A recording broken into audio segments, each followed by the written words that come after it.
Welcome to Retaili tic, the official podcast of Coresight Research for May 12, 2026. This week, Coresight Research CEO Deborah Weinswig welcomes James Cook, Senior Director of Research for the Americas at James Lang LaSalle, a global leader in commercial real estate consulting. They discuss the cultural and economic trends shaping the retail landscape today and in the near future. But before we hear from Deborah and James, Dana is back to highlight some of the exciting research on offer from Coresight this week. Thanks, Philip. Are American malls making a comeback, and what does that mean for retail real estate strategy? Our report of the week this week tackles that very question, the American mall renaissance. We're also covering the retail tech landscape across two deep dives, fresh U.S. consumer survey insights, the latest earnings analysis, and critical store tracker data for both the U.S. and the U.K. On the data side, U.S. retail sales for May and a quarterly look at the retail crime and shrink rounds out a packed week. Plus, our premium subscriber call focuses on data insights, and we close the week with the analyst quarter, digging deeper into the mall story. If you're tracking where physical retail is heading, how technology is reshaping the supply chain, or what the numbers say about consumer spending right now, this is the week to tune in. Thanks, Dana. Now here's Deborah and James.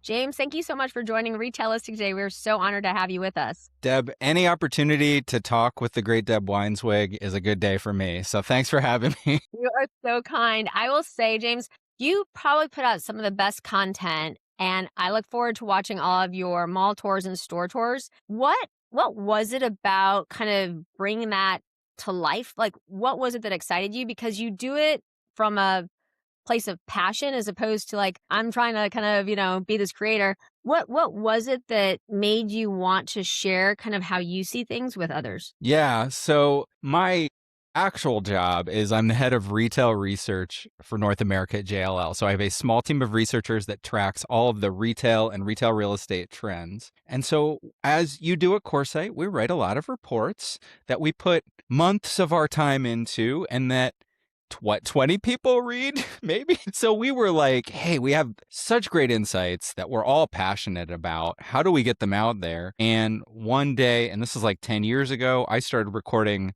like 5-minute voice messages into my iPhone and posting them as quote unquote podcasts. Now, 10 years later, we've got a weekly podcast called Where We Buy about retail real estate. And we're always posting videos when we travel. I'm really excited. I can't quite talk about it yet, but we're about to release a report about entertainment concepts that are expanding in North America. And there's a lot more. Like, there's a lot more than you would think. You think, oh, the consumer's hurting. They're not spending on entertainment. There's a lot. I can't go into details yet because it's under media embargo until next week.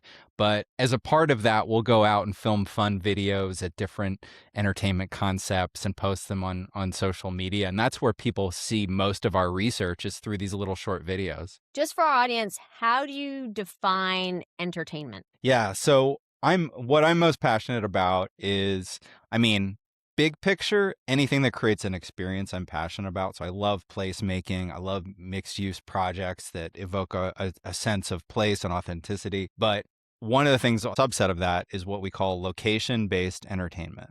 And that is specifically, a concept that you have to go somewhere to be entertained. It usually does not include movie theaters, although some people do include movie theaters. But it could be anything from a speakeasy bar that has a mini golf course in it. It could be a new cool bowling alley, something simple like darts. Or it could include the new Netflix house, which is basically, one of our theses is that in the Class A malls and the lifestyle centers, department stores are going away, and one of the new anchors is entertainment, and that is literally the case. Netflix house is going into former department stores. Meow Wolf is going to level 99. There's a whole list of these awesome, cool themed entertainment concepts that are going into former department store space. Do you think with that the consumer will spend more time in the malls, not like per visit in addition, or maybe per visit is one. And then do you think they also increase their number of visits? I don't know. I think that the visits and dwell time at malls have been trending down, over the past decades. I think that the reasons people go to the malls are just going to be different, but it may be the same amount of time. It's just different. Like, I don't usually, like I used to buy suits at, Nordstrom or something like that. And I don't do that as much anymore. Maybe I go to the mall and do the Stranger Things experience at the Netflix house, with my family or something like that. An interesting point. And as you start to think about the kind of this idea around, I've heard a lot recently around proximity, how much do you think that's coming into play in terms of what malls people choose to go to or what experiences they choose to, where they're spending their time? Yeah. So this idea of location is actually like, I got to be careful because this is officially an embargo, this report, but I think I can get into this theme. So this idea of location is like a big thesis for me. So the cost of a ticket to Disney World, like when it opened, even accounting for inflation, was less than $40, right? It was really like $4, but inflation. Today, for a family of 4 to go to Disney World for one day, if you include food and lodging, we're talking thousands and thousands of dollars. So you now have to be like upper middle class, right? To do something that used to be a vacation anybody could do. So people are having to forego these expensive themed experiences in Orlando and, Disneyland in Los Angeles and others, and instead going to more affordable entertainment experiences closer to home. And so that is happening primarily, like the great ones are happening in Class A malls and lifestyle centers. The others, there's this whole, like, the biggest category is like trampoline parks and slide parks and fun zones and kid zones. Those are going into what we call open air centers, so like where you'd have your Costco and that kind of stuff, it could be a power center, could be an open air, like could be a neighborhood community center. Those are still not cheap, but they're much more affordable than taking that big trip to a theme park. That's interesting. And, it was funny. I was just in Montreal yesterday, and we saw a few centers. One of them was Royalmount, which is, kind of this amazing, right? There's artwork and there's amazing sight lines. There's no columns and there's a big focus on food, and it really is like an experience. Oh, and I was shocked. Like people literally were there, right? Like, first thing in the morning, people are there eating like within 30 minutes of the mall opening. So they've literally gone there to like have a meal, right? And I'm just not used to seeing, right? It's usually like you're there to shop and then you have a meal because you're hungry. It's not that you're going to the mall to have a meal. And so how do you think that the consumer's relationship with where they shop is changing? And do they feel kind of a different level of affinity as from your data? Does it suggest that they have a different level of affinity? And if so, what's driving that? I don't necessarily have data on that, but I have intuition. Overall, we've had like the quantity of, say, enclosed malls and lifestyle centers is declining. We just had way too many. Instead, you're now getting the one, if it's a smaller market, you might get the one or two great Class A mall, Class A lifestyle center, and a lot of the others are falling away and maybe becoming quote unquote dead malls or just being something else. So the affinity, the brand of this one great mall, and if you're in Philly, King of Prussia, or, for, a lot of people, it's like, oh, my mall is Glendale Galleria. My mall is The Grove, or even MOA, Mall of America. Every city's got the mall. And that means for the ones that survive, their percentage of brain share is really huge for people who live in the community. Actually, a really interesting point. And do you think that the consumer, if you were to kind of list out what drives them to get in their car, drive to the mall, whether it's strip, open air, power center, etc., versus just kind of sitting at home and ordering from their couch, what is it that sparks that desire to kind of get up and go out? Yeah, I mean, there's two kinds of trips. There's the kind of entertainment trip, which is where you're really going, well, not entertainment exactly, but it's the fun discovery trip that you're doing to like the lifestyle center or the mall. And then there's the more daily needs trip, and that's all about price and convenience and availability. And, despite the fact that I know, Deb, you live in New York, so probably You do all your grocery shopping online, I would imagine, right? But in the suburbs, a lot of people still do the weekly big errands trip, where they're driving to the grocery store, they're going to Costco, they're picking up all that stuff. And they're still looking for a balance of price, selection, and convenience. And despite the fact that a lot of that stuff is available online, it's still a little complicated to do your online. We've been saying this for years, picking out the avocados online is still tricky, things like that. So there's still a real place for online shopping, even for daily needs items. I mean, there's a real place for in-person shopping for daily needs items. And then the other side of that coin is it's more expensive to shop online because it costs more to bring it to your house. So for all of the families that are feeling the pinch from recent inflation and energy prices, the best deals for groceries are still to be found in person. So that's all in-person shopping as well. Well, and it's interesting, right? We've seen, I would say, significant change in terms of like the grocery landscape, right? Yeah, absolutely. I mean, there's this onslaught of discounters taking up new space. I mean, it used to be, grocery used to be dominated by regional players. Then it got kind of consolidated into a few big owners. And now all of the new grocery store openings are small footprint, discount, a lot of Aldi, some Lidl, grocery outlet, all about value shopping. And even, others beyond that, like Sprouts is a great example. Sprouts, while it is positioned as like a healthier, cleaner grocery store, it still has a value proposition alongside that as well, where it's not an expensive place to shop. So everybody that's expanding is taking an advantage. All the grocers that are expanding right now are taking advantage of that.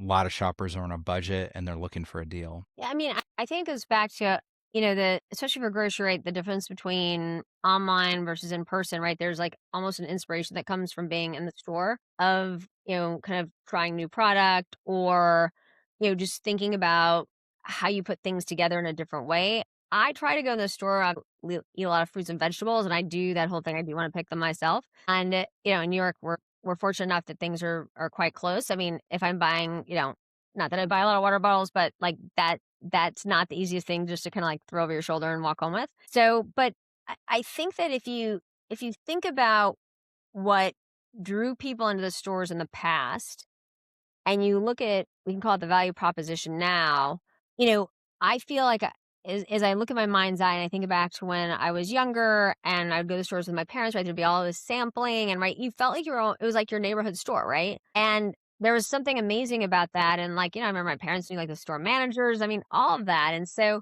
I think Walmart actually does a really good job of having the consumer feel like it's their Walmart. And I think they give the store managers a lot of leeway to do that. But if we look at the rest of grocery, what's kind of happening right now in the kind of, and obviously the Kroger Albertsons failed merger that I think changed a lot. I mean, there's been a lot, right? You had the demerger with Family Dollar, Dollar Tree. I mean, it is for a sector that's usually not that exciting. It's been really exciting. Then, like you said, you've got the Aldi and Lidl. That's also been, I mean, there's like a bunch of Lidls now in New York City and there are like lines around the corner to go there. So Really? Oh my gosh, I didn't know about that. yeah.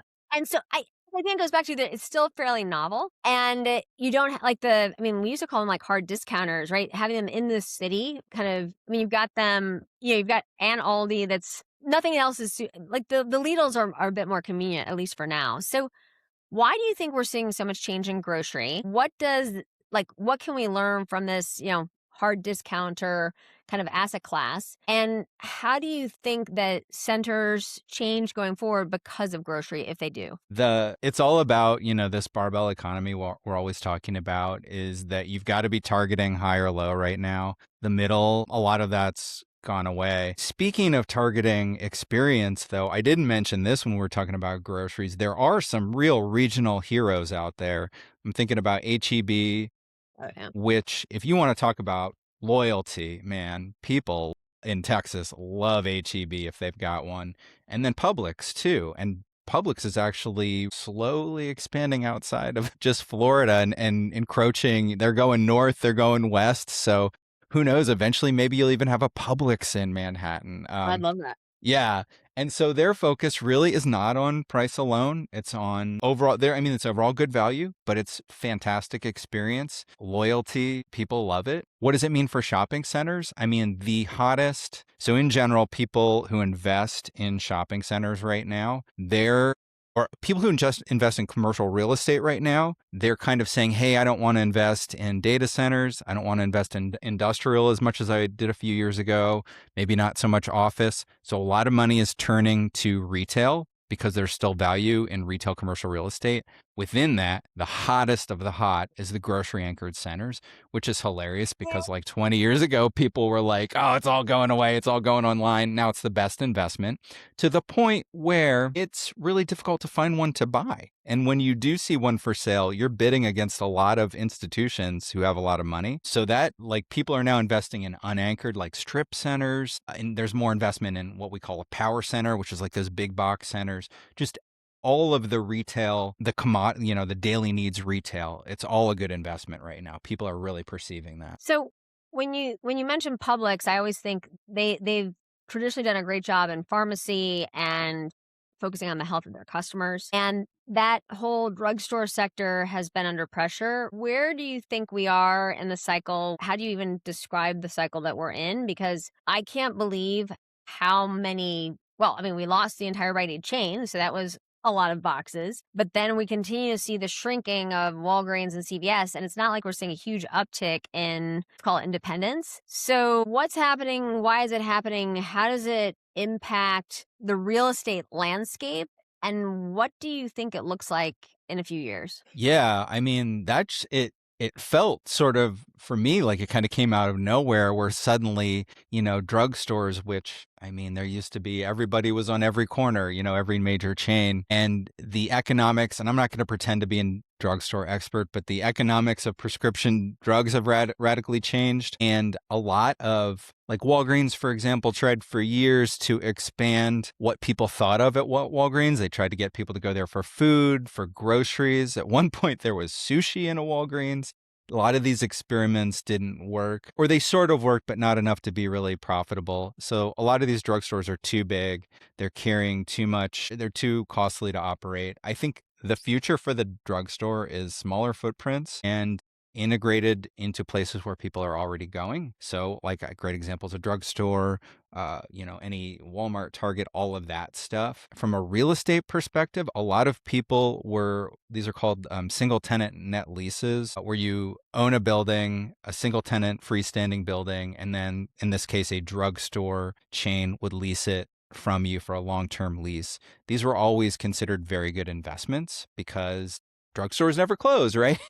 And that's kind of changed now. And so I think it is a bit of a question mark of redefining what it'll be. But I mean, the demand for prescription drugs, especially with new GLP-1s, coming out and all of this stuff, they're not going away anytime soon. It's just a different way to get them, I guess. And also, I should say, more people than ever are also just getting their prescriptions mailed to them directly from say an online pharmacy or distribution center, and that certainly cut into drugstore business as well. Yeah, it's interesting because I'm very much of the belief of food is medicine. And so I do wonder, and I always thought it made a lot of sense, right? You'd have the clinic, you'd have the pharmacist, right? You have food all in one place, right? The majority of and in some cases, right? A lot of the grocers are 24 hours. Not necessarily there are pharmacists there 24 hours, but this idea of how could we wrote this report. Oh my gosh, it was one of my favorites. It was a long time ago. And it was this idea of like the reverse specialty cycle, right? Because we'd seen everything go, like, you slice as thinly as you could slice it. And then like this idea that, okay, we did all that. Now we're going back into, right, like bigger, fewer types of retailers, if you will. And this actually leads into my next question, which is how I still feel sometimes like I blinked my eyes and it happened. How did TJ Maxx just like run away with like the department store concept? I'm like, and there's so many now, like really good ones. I'm like, I've been doing more just kind of like for our clients, like just taking videos and like showing them because people don't believe you. And I'm like, There's like a 30,000 square foot TJ Maxx, like just dropped into the center of Manhattan. And opening one right by Madison Square Gardens. I mean, it's crazy. I can tell you, so anecdotally, I totally get it. This is years ago. I remember I had to get a shirt, just a dress shirt. I needed a certain dress shirt for a company event that had to be a certain color. And so I went to a department store. I'm not going to name the department store, but it was a mainstream department store. And I just grabbed one. I was like, oh, this is great. Grab it off the shelf, take it to the register. And she's like, that'll be $75. That was like, I was younger, and that was a lot of money. Even now, that's a lot of money for just like a shirt off of a shelf, right? And people need nice clothing to go to work and school and church and all that stuff. Where are you going to go get it? Ross Dress for Less, TJ Maxx. That's it. And I totally get it. Like, I understand why everybody's shopping at these places, because it's like, it's where they can afford. Well, it's interesting. So like I've been on this, like I said, on this big, you get on these topics and you can't like let it go because, right, we were continuing to see, I think it maybe was just like the culmination of everything between like Macy's and Nordstrom's, and the Saks Demons thing was just very sad. And then Kohl's is like falling down and they can't get back up. And I used to love the department store sector. I mean, you know that, James. I mean, it was like literally, because I'm like, it was like right, when you were a kid, it was like magic. And I'm kind of like starting to feel like oddly, like it's like, this is what with retail, I feel it from the inside to the outside. And I'm like, I go in there now and I'm like, and every location is absolutely like, they do an amazing job of localization. And I'm talking, hey, in Manhattan, right? Like a mile or two, right? You have a very different customer base, but truly, and they're really like department stores. Like they have kids, they have footwear, they have health and beauty aids, they have home. And you, the consumer, like when I used to spend more time as an analyst and as a consumer in the department stores, the person in front of you, they would have like 9 coupons and the credit card. And so going back to your $75 shirt, they were probably paying $15 for it. You're right. And you were the one who was kind of, basically helping them afford that $15 shirt. And so I always felt at TJ Maxx, like that is where I felt like the chump factor. I felt like a chump, right? Because I didn't have all those coupons and everything. And I'm like, I knew I was overpaying. There was nothing I could really do about it. But like, I feel like I go to TJ Maxx and I'm like, I am so smart, yes. right? Like, yes. That kind of feeling. And I think that I feel the same way when I go to Aldi, because I'm like, I know, first of all, like you look on the back of the package, right? There's a lot less crap in the ingredients. I mean, the quality of their food is like much less sodium, much less sugar, and whatnot. Well, there are it's like isn't it all German imports, So I'm sure they have really strict food laws in Germany, right? Exactly. I mean, but you also know that you're basically paying I mean, that truly is, right? Like the lowest per serving. And I just think this idea, and then the other thing going back to TJ Maxx is that we saw a lot of retailers who somehow thought that if they could just solve for returns, it would fix everything. So instead of like solving for it to help the consumer have more size or color information, they just like basically almost shut the return window. Mm-hmm. And TJ Maxx has continued to be very generous in their returns and whatnot, but like really encouraging you, make sure you try it on, right? And because they're selling so many different brands, but I feel like there's, in some ways, I mean, there's no happy ending to the department store story, but maybe that's as close as you get. If we can then take the next step of that, why did they all fail? All the department stores? I mean, it's like, who's it for? It's for a consumer from like the 1960s. That's the problem. We have the department store, before the internet, it was like the shopping museum. It was like where you could go to see everything, and it was all on display there. And now my phone's got more information, so it's got to switch what it is. Now a department store for me, like, is, every city should have like a great class A department, like, I don't know. Is Macy's Herald Square still cool? When I was younger, that was like the place to go, but I haven't been in a minute. I think it's cool for tourists. I mean, I'll walk through right. Sometimes. It still has it has a really good energy. So I'll leave it at that. I mean, something like that. That's a real destination. That's what a department store can continue to be in the future. And then also like high touch, like, having personal shoppers, having, a variety of designer brands, stuff like that. Well, it was interesting you say that. So someone I knew had like a special occasion and they asked me for help to find a stylist. It was probably the stylist cost was more than what they were going to buy. So Yeah, so I started to do, and they were coming into town, so I'm like looking, and I was like, wow, Nordstrom's has, I believe it was for an hour. They'll offer a free stylist, and then you fill out this whole thing. I mean, my friend did it. I went with her. Fill out this whole thing, and like we went there, and literally the guy met us in this like, we got like your sparkling water or whatever, and he had a whole dressing room set up for her, and it was like. I mean, it was such a pleasant, like, I stayed outside and, like, chit-chatted with him and, like, just asked, but it was such an interesting way for them to, like, almost democratize, right? This idea of, right, like, high-touch sales. Yeah. And, I mean, I have to be honest, I don't think either she or myself would have had Nordstrom's even in, like, our top 5 of where we would go. So it, like, right, catapulted to the top of our list, and it was a phenomenal experience. And so I think after that, she and I were both talking, I was like, well, maybe, that's like our special occasion place now, right? Because of how great the experience was. And so I think that how they've evolved and really waned as well. But it's interesting. I remember being in Mexico City and spending time at some of the departments for whatever reason. And just thinking, and this was probably a decade ago, just thinking how amazing their department store sector was, right? Like going back to what you said, very experiential. And the fact that you had Liverpool acquire Nordstrom's, right, which is, in Mexico, there's like an irony there for me because it's one of the strongest department store sectors I've ever seen. And I'm like, if anyone can fix it, they probably can. Yeah. Yeah, for sure. And I've not been to Mexico City, but I've definitely watched a lot of videos online. Fantastic malls and department stores. I'd love to go. Have you heard of Sakoshi? It's like an Asian beauty store. No, I don't think so. So one opened up literally like 2 or 3 blocks from me, and it was more like it was almost like I kind of put the 2 words together, but I don't even know if they go together, like strawberry matcha, because it's like that greenish, I guess it's like a mint chocolate chip green, and then kind of like strawberry pink, and you walk in, and there's all these brands you've never heard of. Now, I would like there to be a QR code so I could like educate myself, but it is this amazing place of like discovery, and I find that you almost like lose track of time. It's like the retail experience you've always wanted, assuming you have a little bit of downtime. They now have, it's just like, it was one of those things like you see it and you research it. They have like 20 stores between the US and Canada. And I think they're doubling their store base this year. And it's interesting because they're focused on, it's almost democratizing beauty, more beauty like skincare and whatnot. It's ageless, right? Like I saw a lot of moms and daughters in there. I actually saw a lot of guys in there too, right? Because they're focusing on just like healthy skin. That's like one of the new concepts I've seen that I was interested in. What new concepts have you seen that you were like, yeah, I think this is a thing?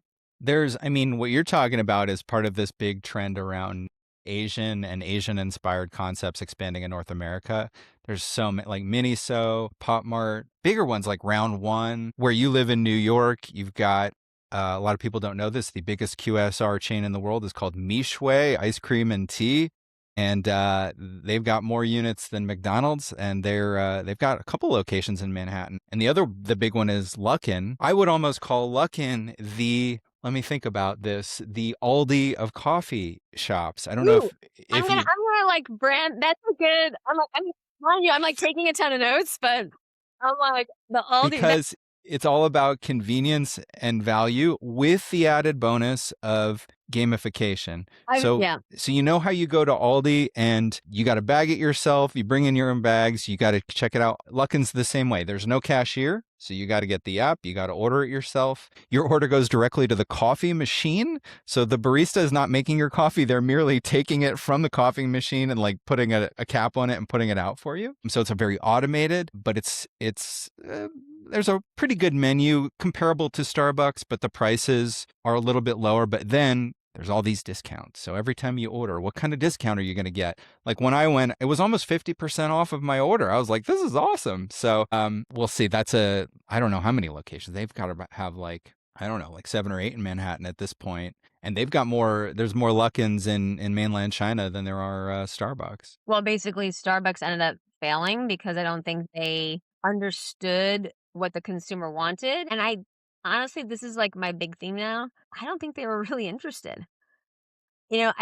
Really? What is it that so I don't know much about like mainland China other than I kind of pull ideas from it when I see new cool things pop up. What is it that the consumer wasn't getting from Starbucks? I think that they started off with it being kind of this, they were building these reserve roasteries, and it was this like amazing, right?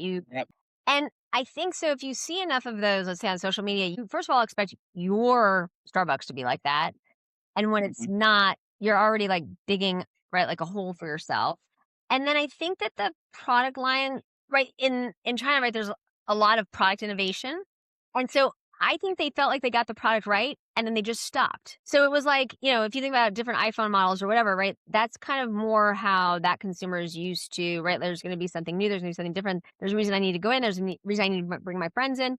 And once they kind of got the market, what they thought they understood the market and the product, then that was kind of it. And I remember spending time with them, and I think they believed their own, whatever nice word you want to put in there, BS, and just didn't evolve. And I think you bring up something, James. So like when I went to the first Luckin that opened in Manhattan, like in the East Village or whatever, I'm there, and like basically the customers have no idea what's going on. It was like hilarious. Where do I And order? What do I do? I have to download an app. And there's no one to explain it to them. Going back to your point, it's like a very low labor model. And so I'm like, I mean, of course, I'm like videoing it all. I'm like, I'm having the time of my life. And so, right, like I know what I'm doing. And so I literally had like 5 or 6 people like, what did you do? I'm like, okay, you download the app, right? You order. And then I said, the best thing is you get a coupon for the next time. And so, I mean, everybody was like, seriously? And you just saw, right, like all of a sudden, right, like everyone's like at the counter getting their coffee. And when I just, because, we all kind of stood there and drank our coffee, people were like, that's such a good idea. Because, of course, it's like it's like the one time a year you get is like around like Black Friday, but it's like Black Friday every day at Luckin. Right. And so I have to tell you, it's the one thing. So I'm going to kind of go a bit, like start to transition a bit more into the mall sector, because what we also see in China is that the malls are more of a platform. It's the same malls we have, or it's the same, owners we have in the US in many cases. And they will, during certain times of the year, right? There's a lot of holidays in China, so you can pick any one of a number of holidays. And at the kind of information desk, you will basically aggregate all of your receipts, and then, digital or paper, and you'll bring them to the desk and you will get, actually like amazing stuff. And these were things for the most part you're going to buy anyways. You just now, from kind of like either the mall manager or the mall owner, you're getting, it could be, a piece of jewelry, it could be a scarf, it could be, something to go out to dinner. But there is that gamification element, which I just think in general, we don't see as much of that here in the US. Not at all. And my limited experience with malls in China, what blew me away was the amount of food and beverage. I was like, I cannot believe the variety and quantity of restaurants in these malls. It was really blowing my mind. You were one of the first. When did you write that report on F&B? Oh my gosh, maybe 9 years ago? I was going to say 10, so that. Yeah, But could have been 10.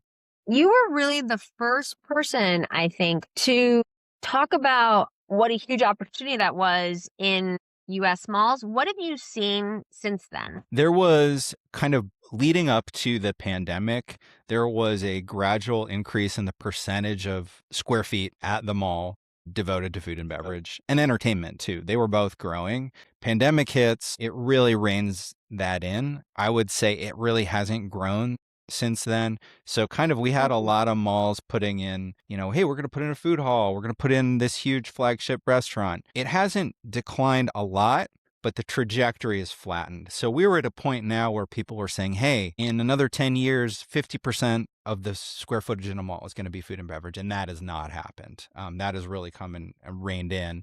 But what you've got now is a real focus on quality, especially if you're a Class A mall, you're not going to have, I don't know. I don't even remember like when I was a kid, what restaurants were at mall. It was just all food court stuff. And now you want to have the cool thing you can't get anywhere else, I don't know, like the Din Tai Fung or the hot new matcha spot or the new boba tea import from, whatever, or the new Korean well, now I'm going beyond food, but like Korean skincare, the thing that's like the first in the market to happen. You want that at your Class A mall. Where do you think healthcare, and I mean like real healthcare, starts to come into play? Because some of the data we've seen is that if a consumer is going to the mall for a doctor's appointment or something that's, not let's say driven by your desire to look better, but really to feel better and to be healthier, that they tend to keep their appointments like 2 to 1 versus going to the actual doctor's office because there's a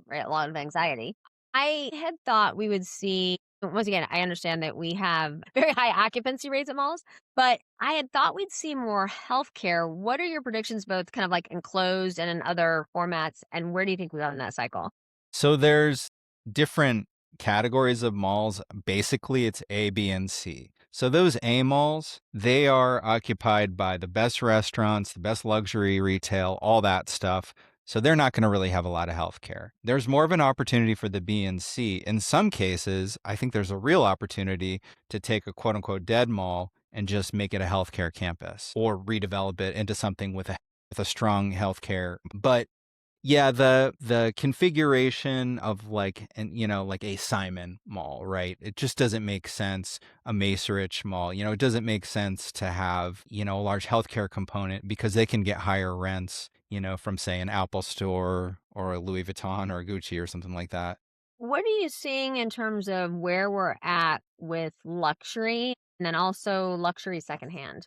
Luxury is in a bit of a mixed state at the moment. So we had, early days of the pandemic, we saw a lot of growth coming out of that. We had a lot of aspirational consumers for luxury. So middle class people shopping luxury, which meant a lot of the brands were opening more locations in more off high street, like again, mall locations, usually class A malls, but not places that would have typically had luxury. So they expanded too much. Since then, we've got the middle class consumer really feeling pinched. So all of the luxury brands are fully focused on the HNW, the high net worth shopper, which is the person who is just doesn't care about price. They just want what they want.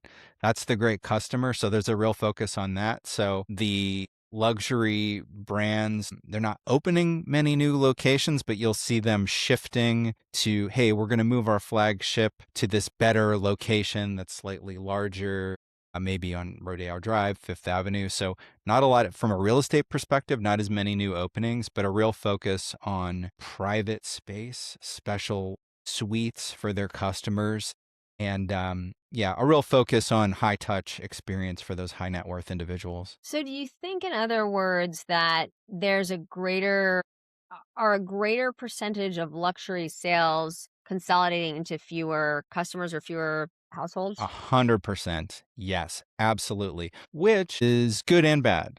The bad is your market share growth for you as a brand. It's stealing from another luxury. Like there's no longer growth of the pie of luxury spending, but it means you've got a fewer list of potential customers to really focus your marketing on. They're difficult to get a hold of, but there's just fewer of them. So that can be helpful from a marketing perspective. It's really interesting. All right. This is my favorite part of the podcast, which is going into our, basically lightning round. So James is able to pass if he doesn't want to answer some of these questions.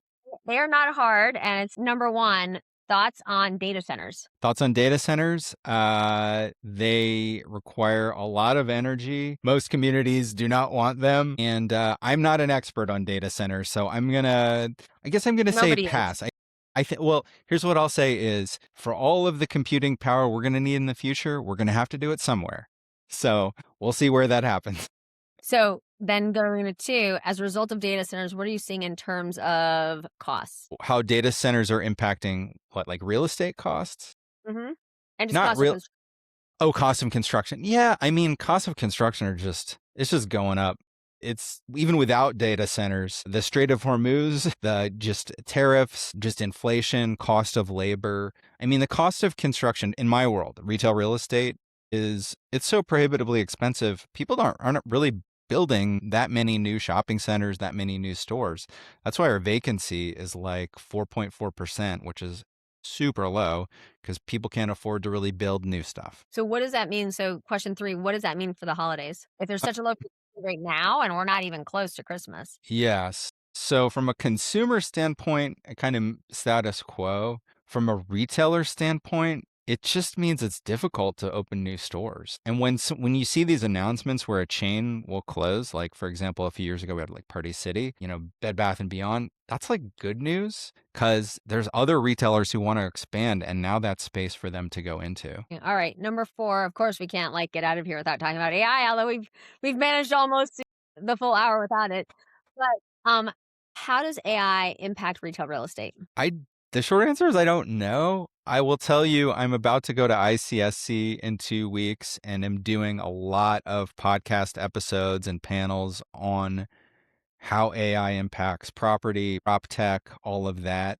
I've seen a lot of great pilots. I haven't seen any AI tool that's impacted the bottom line from the real estate perspective. I've seen people say, oh, well, we had a gain in efficiency, but I was like, okay, but did you make more money? Did you save money? And that's a big question mark. And from the consumer standpoint, Deb, I know that you think that people are going to use agents to shop for them, and maybe it'll happen, but I haven't seen one, and I mess around with a lot of stuff. I haven't seen one that's ready for prime time yet. No. I'm telling you, I tried to have an agent schedule an appointment for me the other week and put a bunch of crazy calendar items on my Outlook with a bunch of randos.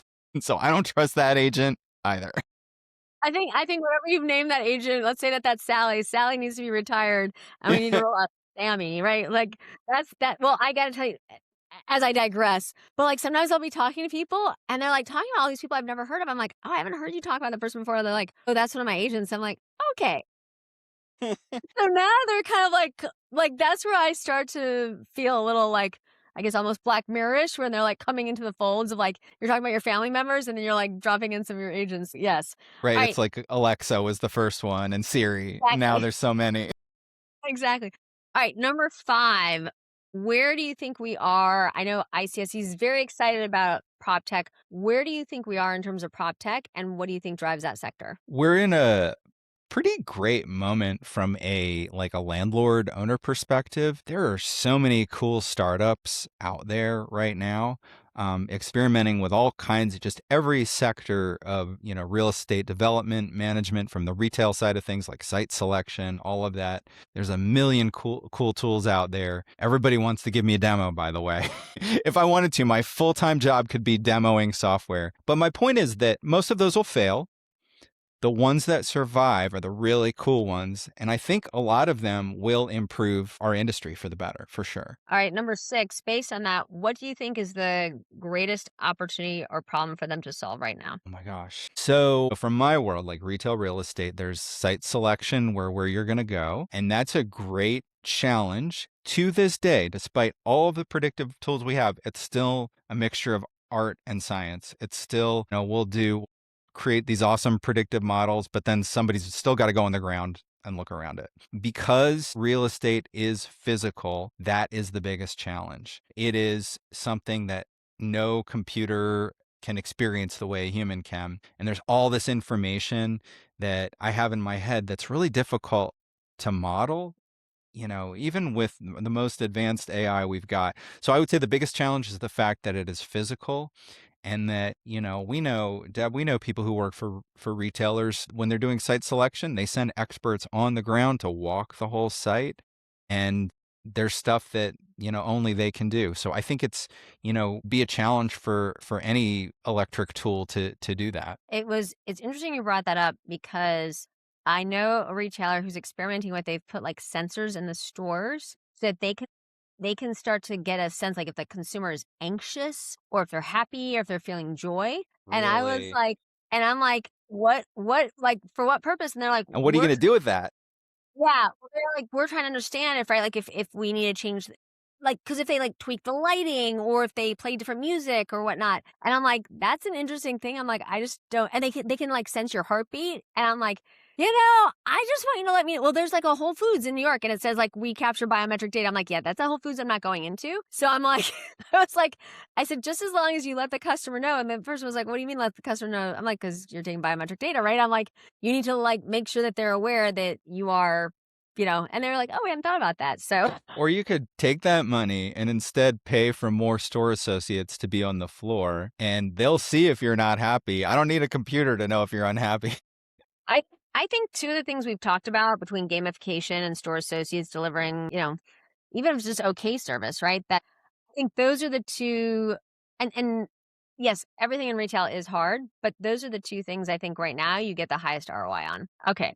Number 7, the most overused phrase in retail real estate right now. I hate to say it, but it's probably experience and experiential. And the reason why it's overused is there's no other synonym that captures it. And I write, like, I'm a big fan of, like I've said, placemaking and creating unique experiences that get people out of their houses. And so I write about it all the time. And I'm always pulling up this thesaurus, like, what can I use? It's another word beyond experience and experiential. And I haven't found it. So yeah, that's it.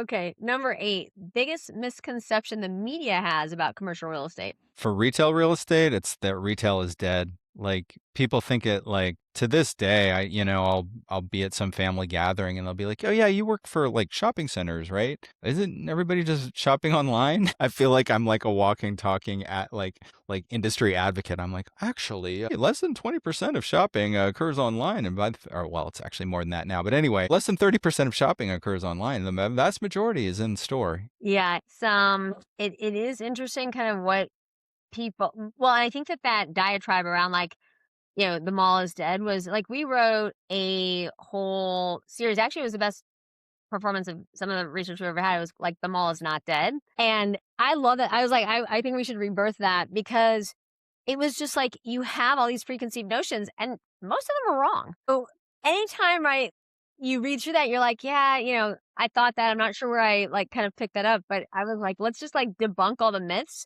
because you saw the data, right? You've seen kind of like year-on-year increases. And I mean, I don't think it's slowing down anytime soon. All right. Number 9, one city you'd bet on for the next decade. What city would I bet on for the next decade? Boy, I love Chicago. I think, there's certain cities that are safe bets. New York, very safe bet. But, Chicago, I feel like it's weird because for me, it's the big city. I live in the Midwest, so that's the big city.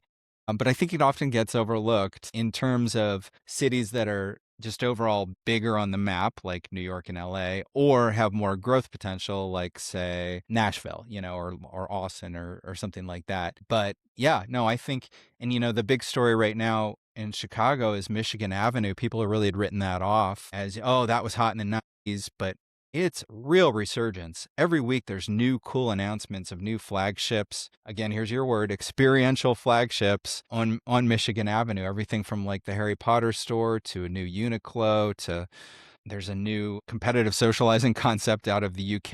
It's called Urban Playground that's coming to Michigan Avenue. So all kinds of cool stuff going on. It's funny. I was just there for an event and someone was explaining to somebody else what Water Tower Place was. And I'm like, wow. That's like, a story. That used to be, right? Like, I mean, that was you in there, that was just such a special, right? Like going back to, but they had 2 anchors, right? 2 anchors are both department stores. That was, yeah, no. All right, Kate. And we will finish it off. Number 10, pop-ups and short-term leases, gimmicks, or the future of leasing. I think it is the future of testing. It is the future of testing. So from a landlord perspective, you're not making any money on those. You might hold off a little bit of space as like pop-up space because you want to keep it interesting. You want different stuff to cycle through. I know a lot of the landlords in like Class A malls and lifestyle centers will have one like vanilla space that they'll use for pop-ups. But from a brand perspective, especially if you go get a digital native brand, there's no better way to quickly experiment with different concepts and ideas and meet the public where they are than doing pop-ups. So I'm a big fan. I think they're definitely here to stay. I enjoy this conversation. So I had three things I didn't know before.